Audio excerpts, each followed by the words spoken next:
Um velho ouviu bebês chiando do subsolo. Agarrando a pá, ele não podia acreditar. Konstantin Sergeevich era viúvo. Quando enterrou sua esposa, ele sentiu como se o chão tivesse desabado aos seus pés. Ele ficou desolado com a perda da companheira. Toda sua vida, ele e a esposa viveram para si mesmos. Eles eram um casal tranquilo e visitaram muitos lugares diferentes juntos. Os dois nunca passaram muito tempo morando em um só lugar. Geralmente ficavam meio ano morando no mesmo lugar. O máximo que já ficaram morando no mesmo lugar foi um total de 2 anos. Os dois não queriam ter filhos porque gostavam muito de viajar e acreditavam que não teriam esse entretenimento se estivessem sobrecarregados com crianças. Obviamente, as crianças precisam de uma escola e ter amigos fixos em um só lugar. Eles não consideravam correto ficar carregando a criança de um lugar para o outro sem dar a chance de fazer amizades. Depois de 35 anos, Konstantin insistiu que ele e a esposa fizessem exames para verificar como estava a saúde deles. Depois do resultado, ele a encontrou chorando com os exames nas mãos. Ela havia descoberto que não podia ter filhos. Konstantin disse que não se importava com isso e que amava sua esposa acima de tudo.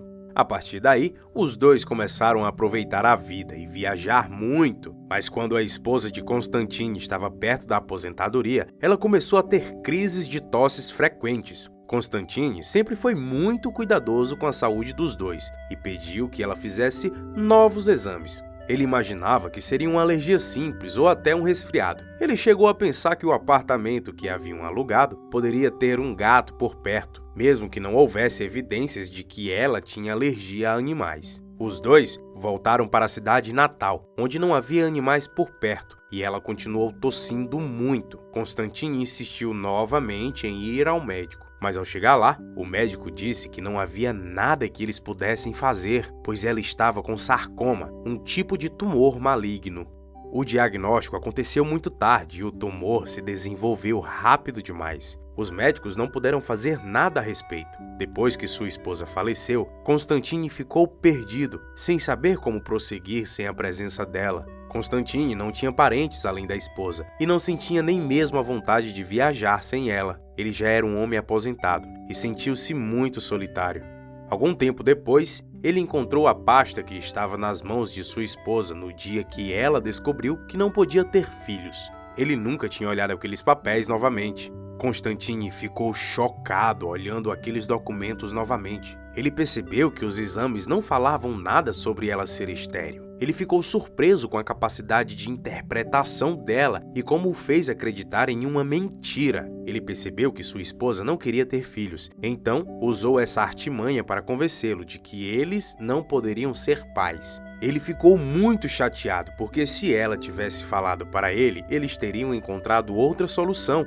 Mas então ele percebeu que não havia solução para alguém que não queria ter filhos, que era o caso de sua esposa. Konstantin chegou a pensar se a morte dela não teria sido uma punição divina por querer fugir da sua natureza reprodutora e mentir para o seu companheiro daquela forma teatral. Konstantin percebeu que não adiantava ficar chateado agora. Ela já não estava mais ali, então ele a perdoou e começou a ir no cemitério todos os dias visitá-la.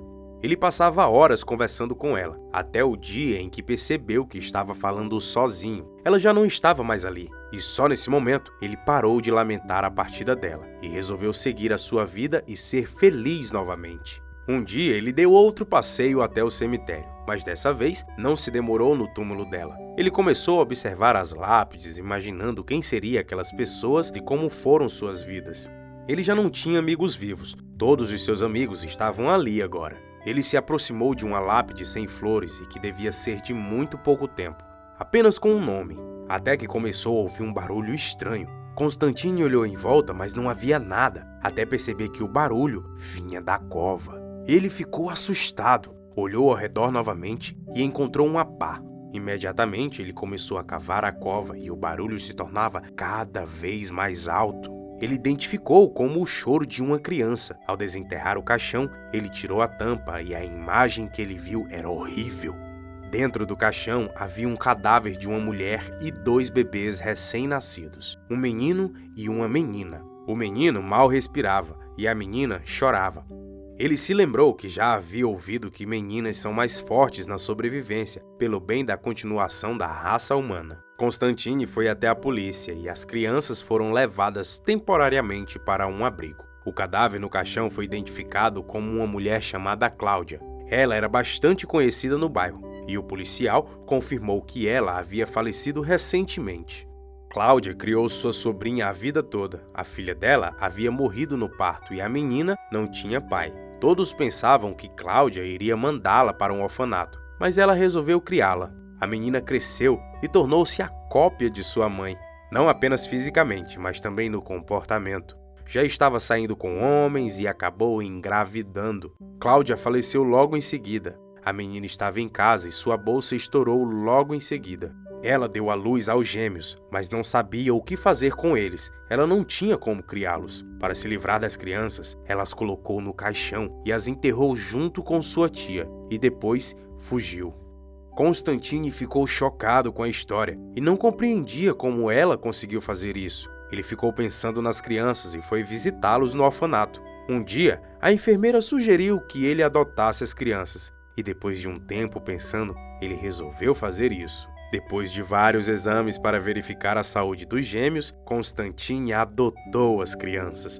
Constantine considerou o fato como um presente do universo para que ele não ficasse tão sozinho e os gêmeos tivessem alguém para cuidar deles. A mãe biológica nunca foi encontrada e Constantine parou de ir no cemitério. Hoje em dia ele só caminha até o parquinho da cidade com seus 2 filhos. Se você gostou do vídeo, comenta, deixe o seu like e ative as notificações do canal. Um grande abraço e até o próximo vídeo. Tchau!